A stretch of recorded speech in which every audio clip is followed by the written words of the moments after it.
আটা, ময়দা, চাউলের গুঁড়া, সুজি দিয়ে তো অনেক পিঠা খেয়েছেন। এইভাবে একবার চিড়া দিয়ে পিঠা তৈরি করে দেখুন, মুখে লেগে থাকবে। একবার যদি তৈরি করেন তাহলে কিন্তু বারবার খেতে ইচ্ছা করবে, এতটাই মজা হয় এই চিড়ার এই পিঠাটা। আসসালামু আলাইকুম, হ্যালো বন্ধুরা, তোমরা কেমন আছো? আশা করি তোমরা ভালো আছো। আমি আলহামদুলিল্লাহ ভালো আছি। আমার শখের কিচেনে তোমাদের সবাইকে স্বাগতম। প্রতিদিনের মতো আবারও একটি রেসিপি নিয়ে এসেছি, চিড়া দিয়ে পিঠা রেসিপি। এতটাই মজা হয় আর এতটাই রসালো, একবার যদি তৈরি করে খাওয়া যায় তাহলে কিন্তু এটা বারবার খেতে ইচ্ছা করবে, আর যাকে খাওয়াবা সে কিন্তু তোমাকে রিকোয়েস্ট করবে যে বারবার এই পিঠাটা তৈরি করে দিতে।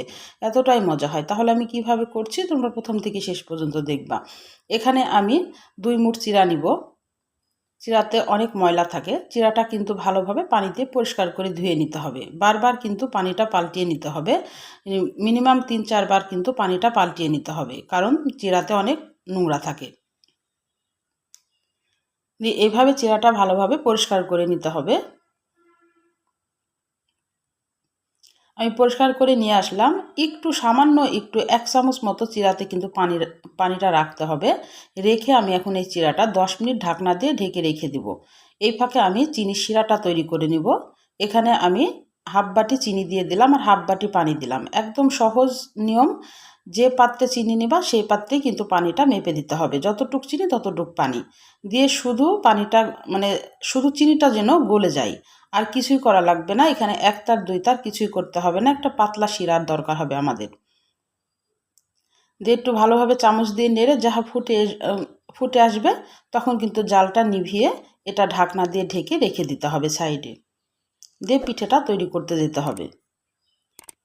আমি এখন ঢাকনা দিয়ে ঢেকে এটা সাইডে রেখে দিব। এবার পিঠা তৈরি করতে চলে আসলাম। এবার আমার চিড়াটা কিন্তু একদম পানিটা চুষে নিয়েছে আর চিড়াটা ফুলে ডাবল হয়ে গেছে। এবার হাত দিয়ে আমি চিড়াটাকে মেখে নেব। তোমরা ব্লেন্ডারে একবার গড়িয়ে নিতে পারো যদি শক্ত চিড়া হয়। আমার চিড়াটা খুবই নরম, এটা ধুতে ধুতেই কিন্তু অনেকখানি নরম হয়ে গেছিলো। তারপরে 10 মিনিট রাখাতে কিন্তু আরও নরম হয়ে গেছে, একদম ভাতের মতো হয়ে গেছে। দিয়ে এবার হাত দিয়ে একদম চটকে ম্যাশ করে নিতে হবে। দানা রাখা যাবে না চিড়াতে। মাখা যখন হয়ে যাবে তখন একটু স্বাদ মতো লবণ দিয়ে দিব, কারণ মিষ্টি খাবারে লবণটা বেশি ভালো লাগে। আর এখানে স্বাদের জন্য আমি 1 টেবিল চামচ গুঁড়া দুধ দিব। এটা স্বাদের জন্য দিচ্ছি। গুঁড়া দুধটা যদি নাও দেওয়া যায় তবুও কিন্তু পিঠাটা হয়ে যাবে, কিন্তু এটা স্বাদের জন্য দিচ্ছি। আর একটু মেখে নিব। মেখে এখন হাতে একটু লেগে আসছে, এই কারণে আমি এখানে 1 চামচ ঘি দিয়ে দিব। আমার ঘিটা শক্ত, এই কারণে এখানে যদি গলায় তাহলে কিন্তু 1 চামচই হয়ে যাবে। আর এখন ঘিটা দেওয়ার ক্ষেত্রে কিন্তু আর হাতে লাগবে না। আর পিঠার ভিতরে কিন্তু একটা ফ্লেভার আসবে ঘিয়ের বা গুঁড়া দুধের, সেজন্য গুঁড়া দুধ আর ঘিটা কিন্তু অ্যাড করা। দেখো রুটির ডোয়ের মতো কিন্তু হয়ে গেছে মাখতে মাখতে। এবার আমি হাতে একটু ঘি মেখে নিয়েছি। তারপরে আমি একটা পিঠার আকারে তৈরি করে নেব। তোমরা এখানে যে কোনো শেপ দিতে পারো। আমি একটু লম্বাটে করে একদম সহজভাবে তোমাদের দেখাচ্ছি। হাতে একটু লেচি কেটে নিয়ে হাতে একটু গোল করে নিতে হবে, তারপরে লম্বা করলে কিন্তু পিঠাটা হয়ে যাবে চুষি পিঠার মতো। এটা কিন্তু চিড়ার চুষি পিঠাও কিন্তু বলা যায়। আটা, ময়দা, চাউলের গুঁড়া, সুজি দিয়ে তো অনেক পিঠা খেয়েছো। একবার এইভাবে চিড়া দিয়ে পিঠা তৈরি করে দেখো, মুখে লেগে থাকবে। একবার যদি তৈরি করে খাও বারবার খেতে ইচ্ছে করবে, আর যাকে খাওয়াবা সে কিন্তু তোমার কাছে রিকোয়েস্ট করবে যে আর একবার এই পিঠাটা তৈরি করে খাওয়াও। এভাবে পিঠাগুলা কিন্তু তৈরি করে নিতে হবে। আমার পিঠাগুলা তৈরি করা হয়ে গেছে। এবার কিন্তু আমি তেলে চলে যাব। আমি একটা কড়াই নিয়ে নিয়েছি। কড়াই এবার পরিমাণ মতো সয়াবিন তেল দিয়ে দিব।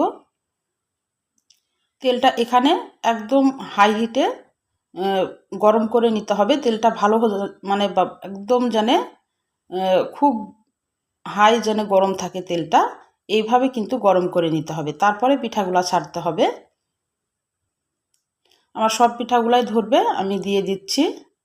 দিয়ে এখন হাই হিটেই কিন্তু এটাকে লাল করে ভেজে নিতে হবে, খুব সময় লাগে না ভাজতে। আমি পিঠাগুলা ভাজতে দিয়ে আমি একটু সাইডে চলে গেছিলাম, এই কারণে একটু জালটা আস্তে করে দিয়ে আমি চলে গেছি, পিঠাগুলো ফেটে গেছে আমার। তোমরা কি করবা, এটা হাই হিটেই কিন্তু দাঁড়িয়ে থেকে 5 মিনিট লাগবে, শুধুমাত্র 5 মিনিটে তোমরা পিঠাগুলো ভেজে নিবা। একটাও পিঠা ফাটবে না, কিন্তু আমার ভুলের কারণে পিঠাগুলো কিন্তু একটু ফেটে গেছে। আমি পিঠাটা ধরিয়ে দিয়ে আমার একটু কাজে চলে গিয়েছিলাম, দরকার ছিল, সেই কারণে। তোমরা এটা করবা না, তাহলে আর পিঠাগুলা কিন্তু ফাটবে না এরমভাবে। আমার পিঠাগুলা তৈরি করা হয়ে গেছে। এবার আমি রসে চলে আসলাম। রস কিন্তু ভালো গরম আছে, ঢাকনা দিয়ে ঢেকে রেখেছিলাম। যদি ঠান্ডা হয়ে যায় একবার কিন্তু একটু গরম করে নিতে পারো। দিয়ে পিঠাগুলো এবার দিয়ে দিব।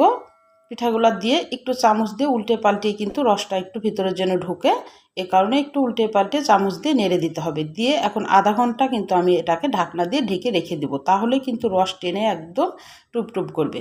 আর আমার ভুলের কারণেই কিন্তু আমার পিঠাগুলো ফেটে গিয়েছে। অবশ্যই তোমরা পিঠাটা দিয়ে কিন্তু হেঁটে চলে যাবা না আমার মতো। একদম হাই হিটে 5 মিনিট মতো এটা ভেজে নেবা, একটাও পিঠা ফাটবে না।